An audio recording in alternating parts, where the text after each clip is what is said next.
اس طرح درود و سلام کے 30 پارے انہوں نے لکھ دیے ہیں، اور آج بھی وہ کتاب مارکیٹ کے اندر دستیاب ہے، مجموعہ صلوات الرسول، 5 ضخیم جلدوں کے اندر وہ مجموعہ صلوات الرسول نام سے کتاب موجود ہے، درود و سلام پر لکھی ہوئی ہے، اور اس کی عبارت اتنی شاندار، اتنی ادبی، اتنی شائستہ اور اتنی شستہ کہ بڑے بڑے علماء بھی اس کی گہرائیوں تک پہنچنے سے قاصر نظر آتے ہیں۔ یعنی بظاہر علم سے کوئی تعلق نہیں ہے، لیکن اس کے باوجود ایمان اپنے کمال پر فائز ہے۔ اگر ایمان کے لیے علم ضروری ہوتا تو کوئی مومن ان پڑھ نہ ہوتا، ہر مومن پڑھا لکھا ضرور ہوتا۔ اسی بات کو آپ دوسرے انداز سے یا دوسرے لفظوں سے یوں سمجھیں کہ اگر ایمان علم سے ہی آ جاتا تو کوئی صاحب علم بے ایمان نہ ہوتا۔ اگر ایمان علم سے ہی آ جانا ہوتا اور ہر صاحب ایمان کا عالم ہونا ضروری ہوتا تو دنیا میں کوئی پڑھا لکھا شخص کافر نہ ہوتا۔ لیکن ہمارا یہ بھی مشاہدہ ہے کہ بڑے بڑے پڑھے لکھے حضرات موجود ہیں، علم کے اندر بڑی بڑی ترقی کر لی ہے، اور اتنی ترقی کر لی کہ زمین کی چھاتی پر کھڑے ہو کر ان کی نظر یا ان کی ایجادات کے پرزے اتنے علم کی بلندیوں پر فائز ہو چکے ہیں کہ زمین کی چھاتی پر کھڑے ہو کر وہ زمین کی تہ میں چھپے ہوئے خزانوں کو دیکھ لیتے ہیں۔ علم کی اتنی ترقی ہے کہ یہاں بیٹھ کر فضاؤں کو اپنے کنٹرول میں کر لیا ہے، اور بندہ جو 2 فٹ زمین سے اوپر نہیں جا سکتا تھا آج آسمان کی تنابوں کو پار کرنے کی سوچ رہا ہے۔ علم اتنا زیادہ کہ پوری کائنات کو مسخر کرنے کے منصوبے بنائے جا رہے ہیں۔ علم میں اتنا کمال، اتنی سائنسی ترقی، اتنی ٹیکنالوجی اور اتنے پرزہ جات اور مشینوں کا عروج، اتنا علم، لیکن اتنے علم کے باوجود ایمان کی انہیں ہوا بھی نہیں لگی۔ اگر ایمان علم سے ہی آنا ہوتا تو اتنے پڑھے لکھے لوگ اور اتنے صاحب علم لوگ کبھی بے ایمان نہ ہوتے، لیکن ہمارا مشاہدہ ہے کہ اتنے پڑھے لکھے ہونے کے باوجود ایمان کی ایک رتی بھی انہیں نصیب نہیں ہے۔ تو اس کا مطلب یہ ہے کہ ایمان علم سے نہیں آتا، بلکہ بعض اوقات ایک تو ہوتا ہے عمومی علم، اور ایک یہ ہے کہ سرکار کے نبی ہونے کا علم ہو، یعنی سرکار کے نبی ہونے کا علم، لیکن اس کے باوجود کلمہ پڑھنا نصیب نہیں۔ ابو جہل وہ اکثر یہ کہا کرتا تھا کہ انا نعرف ان محمدن ہوا نبی، کہ ہم جانتے ہیں کہ نبی اللہ کے محمد ہی ہیں۔ یہ محمد صلی اللہ تعالی علیہ وسلم جو دعویٰ کرتے ہیں نبوت کا، یہ فی الواقع اللہ کے نبی ہی ہیں۔ انا نعرف، اور ہم صرف جانتے ہی نہیں بلکہ نعرف، ہم پہچانتے ہیں کہ یہ اللہ کے نبی ہیں، لیکن اس کے باوجود لا نسلمہ ابدا، ہم انہیں کبھی تسلیم نہیں کریں گے، ان کی نبوت پر ایمان نہیں لائیں گے۔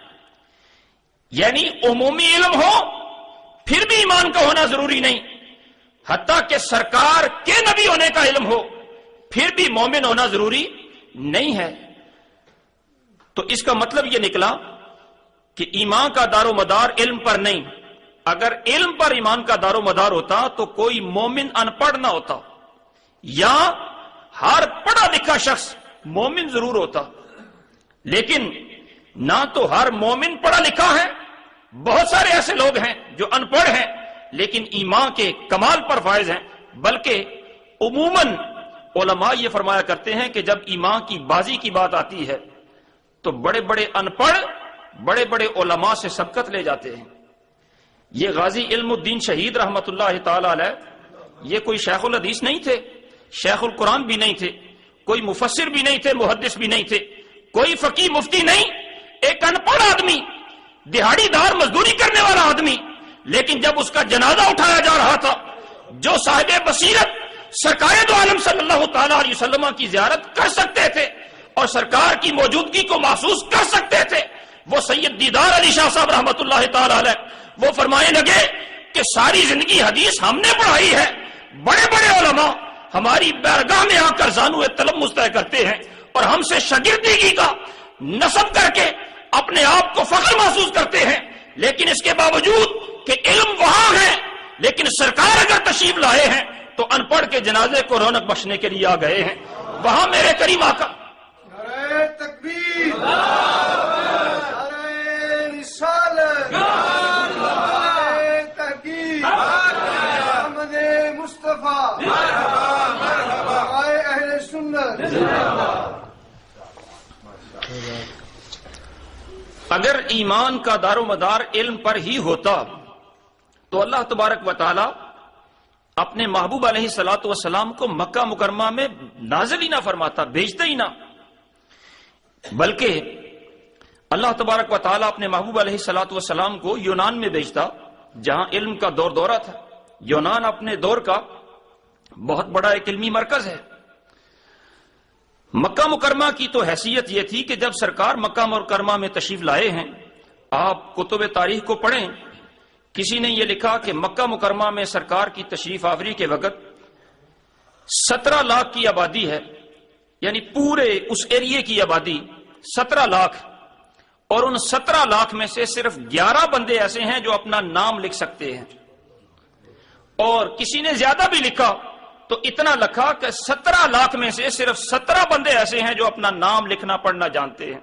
باقی علم سے اتنے کورے کہ اپنا نام لکھ نہیں سکتے، لکھا ہوا پڑھ نہیں سکتے. یعنی ان پڑھ لوگ، ان کے اندر اللہ تبارک و تعالیٰ نے اپنے محبوب کو بھیجا. اگر مومن ہونے کے لیے علم کا ہونا ضروری ہوتا تو ان پڑھوں کو اپنا محبوب عطا ہی نہ فرمایا جاتا، بلکہ اپنا محبوب پڑھے لکھو لوگوں کو عطا فرمایا جاتا.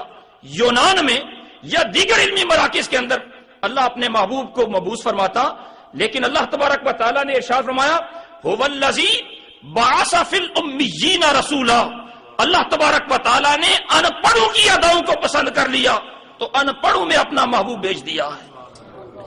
تو ایمان کے لیے پڑھا لکھا ہونا یا صاحب علم ہونا ضروری نہیں ہے، بلکہ اس سے بھی بڑھ کر بات یہ ہے کہ ایمان کے معاملہ میں اللہ تبارک و تعالیٰ نے علم کو سرے سے خارج ہی کر دیا ہے. یعنی علم کا ایمان کے معاملہ میں کوئی عمل دخل رکھا ہی نہیں ہے، بلکہ ایمان کی جو بنیاد رکھی یہ لا علمی پر رکھی گئی. ایمان کی بنیاد لا علمی پر رکھی گئی. اور یہ بات اگرچہ بڑی عجیب سی لگتی ہے، لیکن میں اس کی تھوڑی وضاحت کرتا ہوں کہ ایمان کی بنیاد لا علمی پر رکھی گئی ہے. آپ یہ سمجھیں کہ ایمان کہتے کسے ہیں؟ قرآن مجید فرقان حمید نے ارشاد فرمایا مومن وہ ہے الذین یؤمنون بالغیب.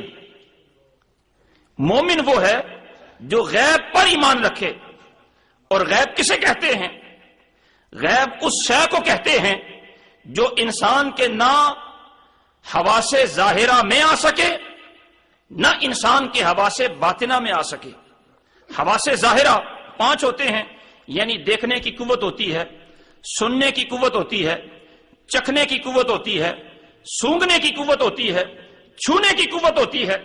جو چیز ان 5 حواس ظاہرہ میں نہ آ سکے، اسی طرح حواس باطنہ یعنی عقل وغیرہ میں نہ آ سکے، وہ چیز غیب ہوتی ہے. اور مومن وہ ہے جو غیب پر ایمان رکھتا ہے. جو چیز ہمارے حواس ظاہرہ میں آ سکے وہ ہمارے گویا علم میں آ گئی. جسے ہم نے دیکھ لیا وہ ہماری معلومات میں آ گئی. جسے ہم نے چکھ لیا اس کا ہمیں پتہ چل گیا وہ ہمارے علم میں آ گئی. جو ہمارے چھونے میں آ گئی وہ شے بھی ہمارے علم میں آ گئی. جو چیز ہمارے سننے میں آ گئی وہ ہمارے علم میں آ گئی. جو چیز حواس ظاہرہ میں آ جائے وہ بھی شے علم میں آ جاتی ہے. اور جو شے حواس باطنہ میں آ جائے، انسانی عقل انسانی شعور میں آ جائے، وہ شے بھی علم میں آ جاتی ہے. اور غیب تو ہوتا ہی وہ ہے جو نہ حواس ظاہرہ میں آ سکے نہ حواس باطنہ میں آ سکے. اس غیب کو ماننے کا نام ایمان ہے. آپ جتنے بھی ایمانیات ہیں ان کی آپ تفصیل دیکھیں. مثلا اللہ کی توحید کو ماننا، اس کی ذات کو ماننا، یہ ہمارے لیے غیب ہے، لیکن غیب ہونے کے باوجود اسے ہم مانتے ہیں، اسی کو ایمان کہا جاتا ہے. مثلا اللہ تبارک و تعالیٰ کی ذات نہ ہمارے حواس ظاہرہ میں آ سکتی ہے نہ ہمارے حواس باطنہ میں